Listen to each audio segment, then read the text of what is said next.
A NVIDIA trouxe a RTX 3050, um chip gráfico inicialmente lançado para o mercado de notebooks, agora para o mercado de placas de vídeo dedicadas em computadores de mesa. E sim, faz só uma semana que vocês viram a AMD fazer exatamente isso e dá muito errado. A grande dúvida é, será que temos aqui mais um flop ou, enfim, quem sabe essa estratégia consegue entregar uma opção decente para a galera que está procurando uma placa, principalmente a galera que está na 1060 que precisa de um upgrade. Será que dessa vez vai? Ou esse é outro péssimo dia para a galera procurando uma boa opção de placa de entrada que tenha ao mesmo tempo um preço acessível, mas ainda consegue manter uma performance decente?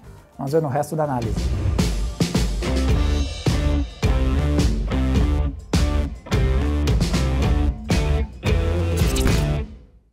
Mas antes de continuarmos esse vídeo, deixa eu apresentar para vocês o nosso plano de membros Adrenaline. Além de nos auxiliar a continuar desenvolvendo conteúdos como esse que você está vendo aqui, uma série de benefícios, como por exemplo, emoticons para você poder interagir com a gente no chat, uma marcaçãozinha indicando no chat que você é um membro, além de ter acesso a mais conteúdos como bastidores do Adrenaline e também, dependendo do plano, você pode até, junto com a gente, escolher um tema para um futuro vídeo. Então dá uma conferida no plano de membros Adrenaline e a todo mundo que consegue contribuir com a gente, seja compartilhando esse vídeo, seja acompanhando nosso conteúdo, seja se inscrevendo nos nossos membros, muito obrigado.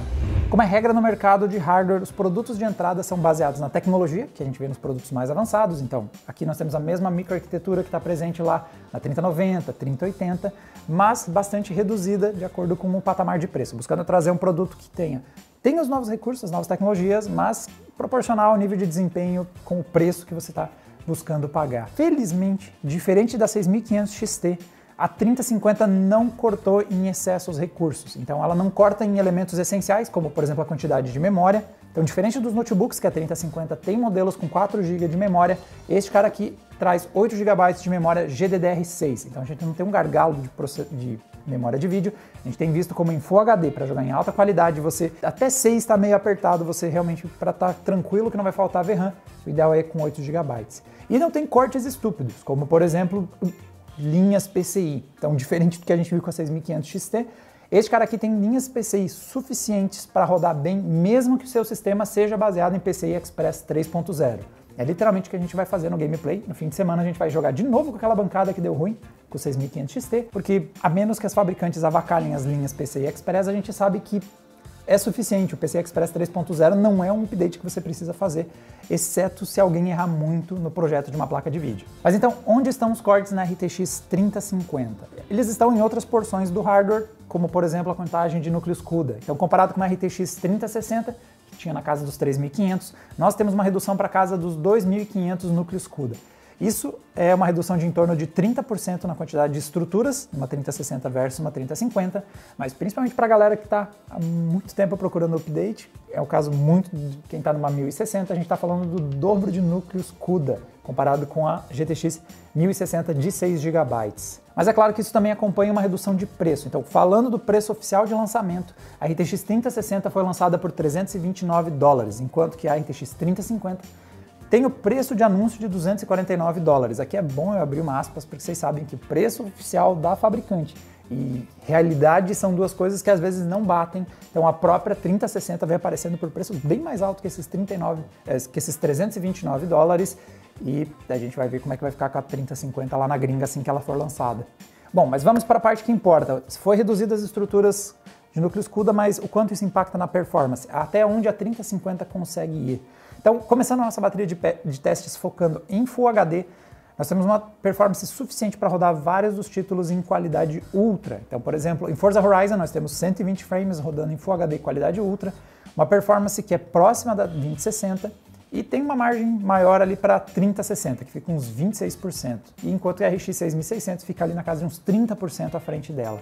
A coisa bem positiva quando a gente compara com a 1060, então nós temos um ganho aí de 50% de performance para quem está de olho nesse upgrade, e a 6500 XT, nas vezes que ela aparecer nesse vídeo, vai ser raras das vezes que ela não vai passar vergonhas como essa que está acontecendo aí na tela. Olhando para Red Dead Redemption, nós temos uma faixa média de 50 frames, então isso indica que no Ultra talvez seja um pouco pesado para ela, mas com certeza na qualidade intermediária para alta ela vai entregar mais de 60 frames. E ela fica aí com a 2060 fica com uma vantagem de uns 13%, assim como a 6600 sobre ela, enquanto que a 3060 é uns 25% melhor que ela. Então a gente já começa a ver um padrão. Ela 3060 tem uma vantagem de mais ou menos uns 25%, enquanto que versus a 2060 nós temos uma vantagem de uns 13% a 15%. E a 6600 a gente vai ver essa vantagem variar bastante dependendo do game. Ela traz um ganho aí de quase dobra a performance de uma 1060 e também tem uma vantagem de uns 50% em cima da 1650 e da RX 6500 XT. E fechando nossos testes aqui em Full HD, nós temos novamente quase 60 frames para Assassin's Creed Valhalla no Ultra, então bom resultado, não precisaria nem tirar do preset Ultra, já está atingindo uma média próxima de 60. E nesse caso ela saiu melhor inclusive que a 2060, então ela saiu com a margem de uns 10% de vantagem, e ficou relativamente na mesma posição comparada com a 3060, que teve uma vantagem de 25% sobre ela. Aqui é o momento que a 2060 está pagando pato pelos seus 6 GB, então vê que a performance entre placas NVIDIA a gente espera que as diferenças de performance não sejam grandes ao longo dos testes, não tenha games que hora uma é muito melhor que a outra. Aqui nós devemos ter um gargalo dos 6 GB que causou essa redução de performance da 2060 e ela se tornou pior que a 3050. E aqui é o momento que a AMD brilha, então a 6600 abre 30% de vantagem, se sai melhor que a 3060, e a 6500 faz o que os 4 GB dela deixa, que é um resultado bem ruim lá embaixo. E mesmo comparado com a 1060, aqui é um momento que a diferença entre elas nem foi tão grande, então é uma vantagem de 30% de vantagem versus uma GTX 1060, mas ainda assim é um ganho relevante para a galera que está numa placa um pouco mais antiga. Nós estamos falando aí de sair de uns 40 frames para ir para uns 60 frames em Assassin's Creed no Ultra. Parece um resultado que vale a pena o upgrade. Mas como é uma placa que tem aceleração para Ray Tracing, mas ao mesmo tempo menos desempenho, já começa a ficar um pouquinho mais complicado a questão de testes que envolvem Ray Tracing. Então a gente, usando dois testes de referência, em Resident Evil Village, ela tem uma performance na faixa dos 52 FPS usando Full HD, usando Fidelity FX no modo qualidade e habilitando o Ray Tracing no modo Ultra. Então vê que ela consegue trazer uma performance muito parecida com a 6600. Enquanto elas tinham uma diferença de 30% antes, ao longo dos nossos comparativos, quando envolve o Ray Tracing, a NVIDIA dá um salto, porque ela tem uma arquitetura mais eficiente para isso, e o resultado é que ela tem a performance de uma 6600, ou bem próximo dela quando a gente liga o Ray Tracing. E a diferença em relação a 2060 fica na casa de uns 20%, e a 3060 abre mais vantagem, porque realmente, com menos estruturas para acelerar o Ray Tracing, a 3050 se sai consideravelmente abaixo da 3060 quando envolve o uso dessa técnica. Em Cyberpunk, usando uma combinação de DLSS e Ray Tracing, nós temos uma vantagem de novo para 3050 versus a 2060. E aqui não é só uma questão de memória. O DLSS no modo balanceado dá uma ajuda para a falta de VRAM, normalmente, porque ele renderiza numa resolução menor. Só que aqui nós temos a conjunção de duas coisas. Nós temos uns núcleos RT mais eficientes da série 30 e também a parte de Tensor Cores mais evoluídas, ou seja, a 3050 com essas duas tecnologias combinadas é muito mais eficiente que a 2060. E o resultado é que ela entrega uma taxa de quadros média em Full HD com Ray Tracing DLSS na faixa de uns 50 frames, ou seja, dá para cogitar você habilitar o Ray Tracing nesse game. E fechando o teste, Watch Dogs Legion, nós temos de novo a 3050 passando a 6600 graças ao Ray Tracing, só que aqui sem a ajuda do DLSS, ela em Full HD no Ultra com Ray Tracing ela roda 30 frames. Então ela tem dificuldades de rodar esse teste. Você precisaria habilitar o DLSS, nesse teste a gente não usa o DLSS para rodar o benchmark.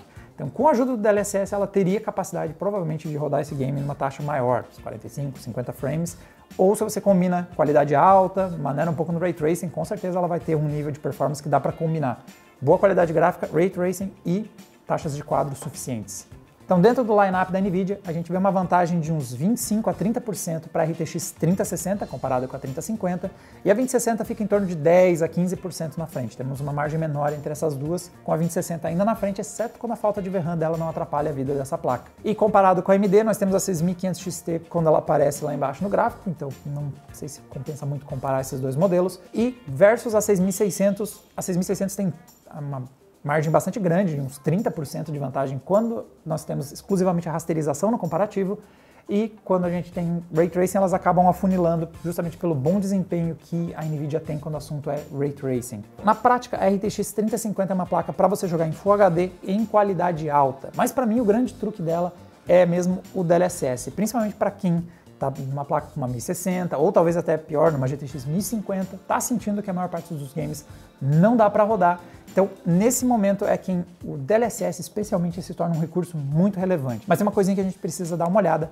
que é a relação, como o DLSS funciona em resoluções menores. Então, quando a gente testa ele em várias outras placas, a gente costuma pôr ele, por exemplo, em 4K e fazer o DLSS no modo performance, ou seja, renderiza em Full HD e traz até o 4K.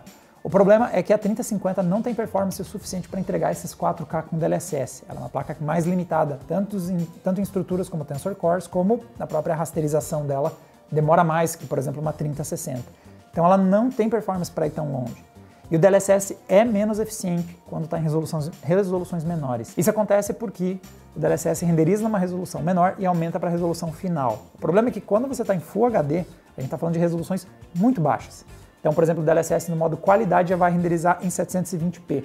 Quando a gente traz para equilibrado, já vai para casa dos 600p, ou seja, mesmo o Machine Learning do DLSS não é tão eficiente assim para fazer o milagre de pegar uma imagem em tão baixa resolução e trazer para uma imagem de resolução maior final. Para a gente ver isso na prática, eu fiz alguns comparativos no God of War usando o DLSS para a gente ver como isso acontece. Então, usando de referência essa cena no God of War, nós temos o game no preset do alto em Full HD. E colocando lado a lado o DLSS modo qualidade versus modo nativo, a gente vê que, pelo menos com a cena bem aberta, é difícil você perceber diferenças perceptíveis entre os dois modos. Então, novamente, a gente vai ter que dar aquele zoom para conseguir perceber em mais detalhes. Então, aproximando bem a imagem, o DLSS modo qualidade em Full HD ainda consegue preservar bastante dos detalhes da cena. Então, se você compara lado a lado, tem algumas diferenças, principalmente em definição da imagem. O Full HD, ao mesmo tempo que ele tem um pouquinho mais de definição, em alguns trechos ele tem um pouquinho mais de serrilhado. Então o DLSS sai melhor em suavizar serrilhados, mas ele começa a perder um pouco de definição comparado com o Full HD. Mas, de novo, olhando a cena como um todo, está muito próximo ao resultado final, está muito bem. Mas isso não se replica em todos os cenários. Então, mesmo elementos lá mais ao fundo, ele vai conseguir manter muito dos detalhes nessa cena. Só que isso não necessariamente se aplica para todos os cenários do DLSS. Então, quando a gente traz para uma configuração intermediária, então trocando o DLSS qualidade para o DLSS equilibrado, a gente tem um cenário um pouco diferente. Principalmente quando você olha mais próximo, agora começa a aparecer diferenças. Isso acontece de novo porque o DLSS equilibrado já está trabalhando com 600p. Então é longe de fazer como as placas que renderizam em 4K, que a gente pode pôr o DLSS no modo performance e ainda ter resultados próximos ou não tão distantes da resolução nativa. A gente já no equilibrado começa a ver algumas perdas de detalhes. A imagem ainda, quando você olha a imagem em 100%, ela ainda tem um bom nível de definição, mas nós começamos a ter um impacto negativo em alguns elementos por conta aí da resolução muito baixa que ela está sendo renderizada para depois ampliar para a resolução final em Full HD. O resultado ainda é bom, ainda é positivo, mas a gente já está começando a claramente abrir mão de qualidade gráfica para ter esse aumento de performance. E a ideia do DLSS é, ao máximo, não acontecer isso, você poder jogar na mesma qualidade da resolução nativa e ainda assim ter benefícios de performance. Colocando lado a lado, isso acontece claramente na questão da performance. Então, quando nós colocamos o 1080p em qualidade alta, já estava rodando a 60 frames no God of War. Com qualidade, nós já temos um salto legal de desempenho. E o equilibrado tem mais um ganho de performance, mas como eu disse, agora você já está abrindo mão de qualidade gráfica. Então, talvez não seja uma troca muito interessante. E o mais relevante dessa troca, o que torna mais relevante o DLSS é você usar ele principalmente para, não necessariamente Full HD, porque ela já roda em Full HD. A gente já viu nos nossos testes como ela estava entregando uma performance legal. Mas é o DLSS para buscar resoluções mais altas. E mesmo que o 4K não seja uma possibilidade, a gente pode trazer essa possibilidade aqui, que é comparar essa mesma cena, só que agora em Quad HD. Então nós temos aqui ao lado um Quad HD nativo, e como vocês podem ver pelo movimento do Kratos, ele já não tem tanta fluidez, a 3050. Em qualidade alta já não tem performance para segurar esse game numa taxa alta de quadros. E à direita está o DLSS no modo qualidade. E quando a gente olha em detalhes, é muito próximo o que a gente tem no DLSS versus o que o 1440p pode entregar. Então, algumas diferenças que talvez vocês percebam é o antisserrilhado do DLSS é mais eficiente, então ele tem bordas mais claras com menos serrilhados.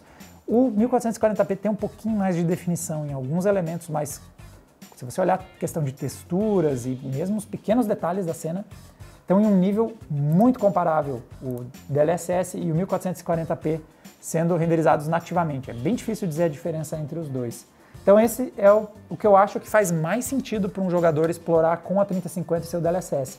Em games que dão suporte, Não necessariamente aumentar a taxa de quadros em Full HD, mas especialmente em games que você não são competitivos, você não quer tantos frames assim, aproveitar o DLSS e ir buscar o Quad HD, que ela não tem performance suficiente, mas via DLSS ela alcança essa capacidade e, inclusive, com resultado muito próximo da resolução nativa, sendo rodado sem nenhum recurso desses.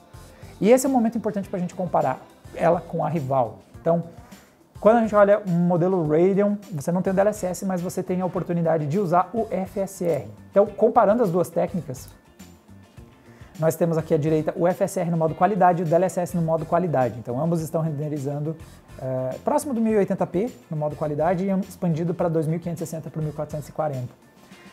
Quando olhamos com mais detalhes essa comparação, inicialmente na tela cheia, aparentemente está bem próximo, é difícil você notar alguma diferença. Talvez eu note mais o serrilhado em alguns pontos do FSR, mas em geral as duas técnicas parecem bem próximas.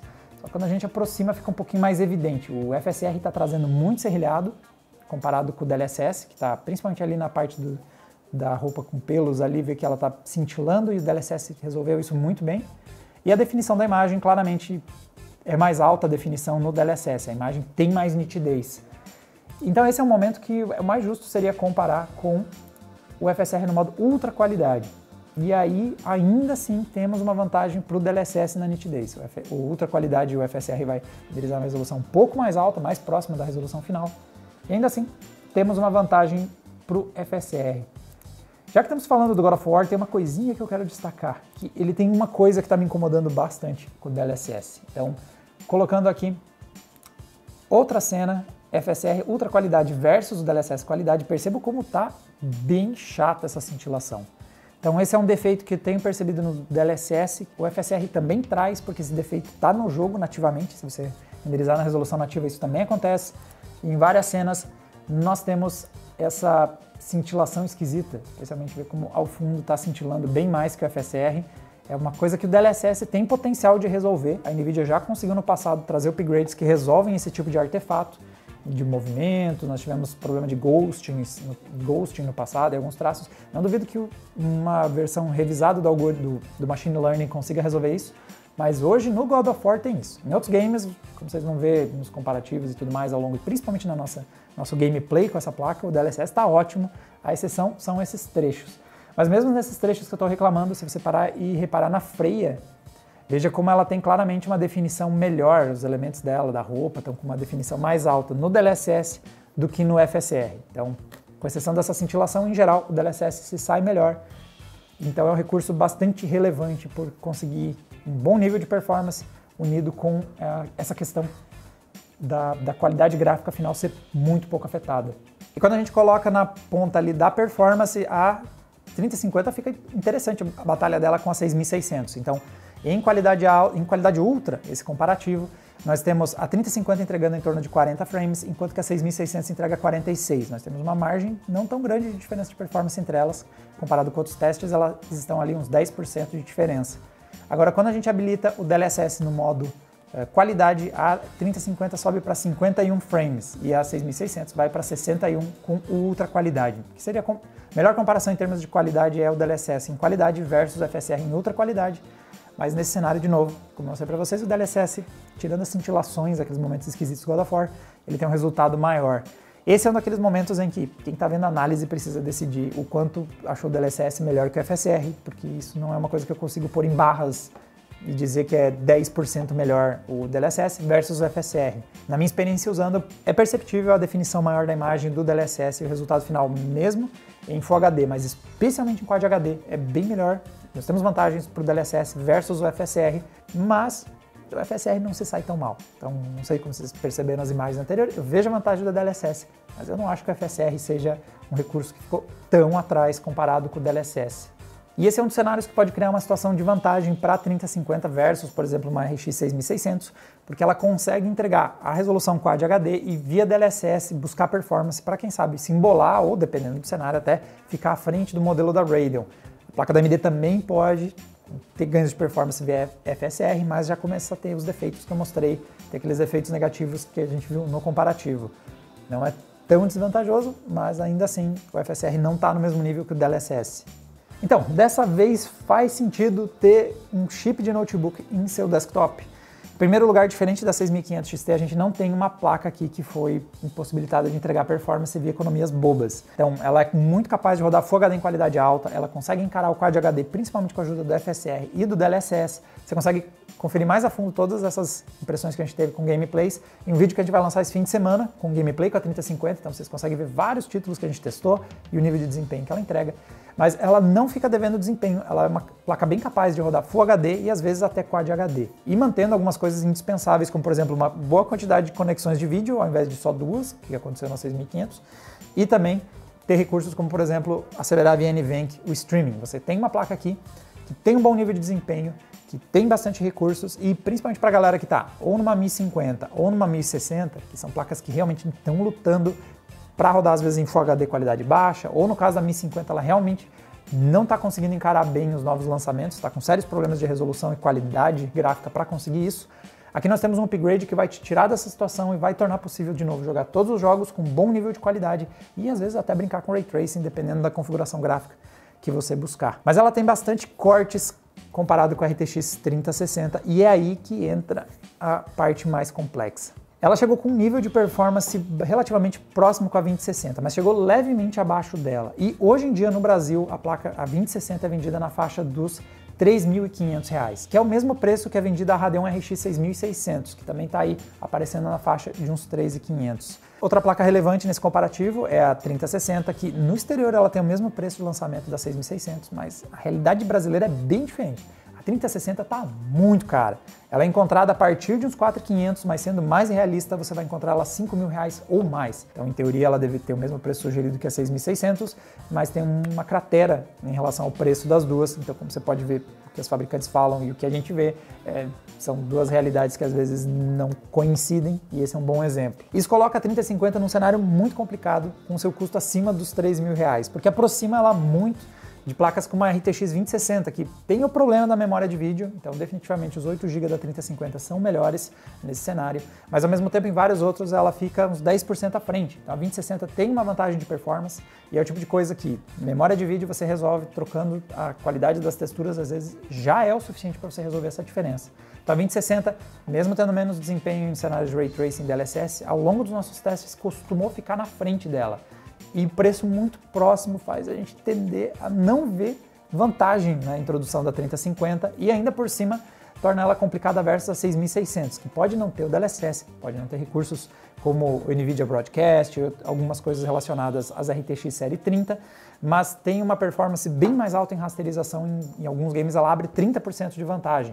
Então tudo isso junto coloca ela numa situação muito complicada versus as rivais e, no fim das contas, acaba sendo mais um modelo que era para atender um segmento de entrada, mas não vai necessariamente mudar a situação das coisas por aqui. Galera, para mais testes, a nossa análise completa está lá no adrenaline.com.br. Vocês vão conseguir ver todos os nossos testes e, além dos testes de games que a gente comentou aqui, tem vários testes de produtividade. Então, a galera que está procurando uma placa para renderizar no Blender, esse tipo de coisa, a gente roda esses testes também por lá.